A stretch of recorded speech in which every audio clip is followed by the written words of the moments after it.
Hi, I'm Hilary Eaton. I'm the Chief Business Officer for Profluent Bio. I have a version of disease, as do both of my young daughters.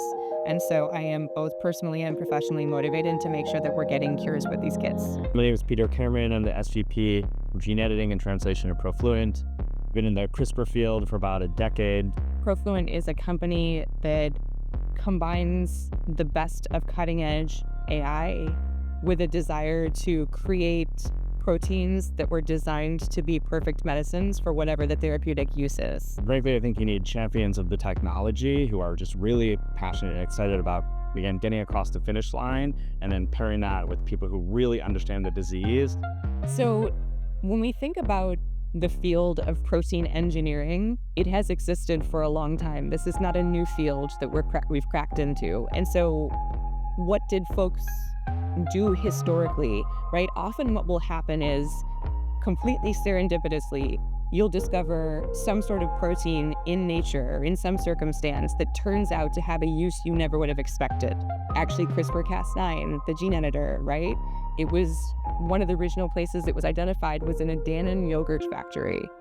They were not looking for a revolutionary gene editing medicine. They were just looking at elements of fermentation and trying to improve their manufacturing process. Or insulin, for example. 100 years ago, diabetes was a death sentence. And then somebody randomly found insulin in a dog pancreas. And now it's what kids take, and it completely controls all of their symptoms, right? Now, these are wonderful things to have happened, but they were accidental discoveries.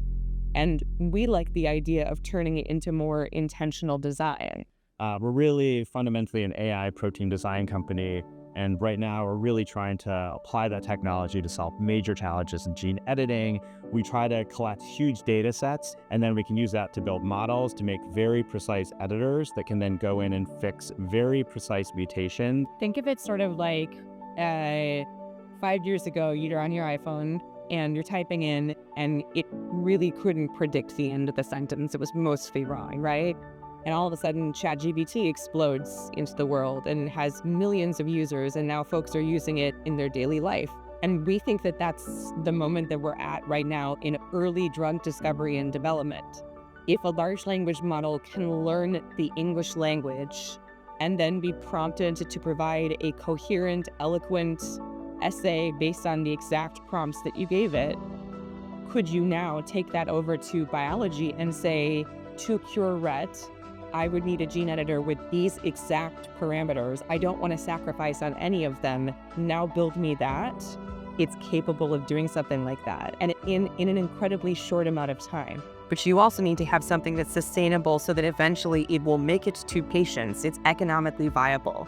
Things that we help with is reducing timeline for development, reducing cost, and trying to make sure that you're creating something bespoke, custom-made for Rett. Being a neuroscientist, I actually sort of had some familiarity with Rett syndrome prior to coming to Profluent, but really getting connected with Monica and really starting to realize that our technology could be a really strong fit for some of the problems that the community is trying to address. You've got a lot of people who are setting aside any sort of ego or selfishness that they have and saying, let's brainstorm. Who cares who owns the IP? Let's just figure out what that drug looks like. That true spirit of collaboration is something that you don't necessarily see in all areas of the world. I think we ultimately have the tools to do this, but it's just incredibly important that we show the world that the technology actually works, it's safe, it's effective, and then things will sort of start to coalesce around that. So know that there are people out there who may not understand exactly how you feel or what you're going through every day, but we're learning.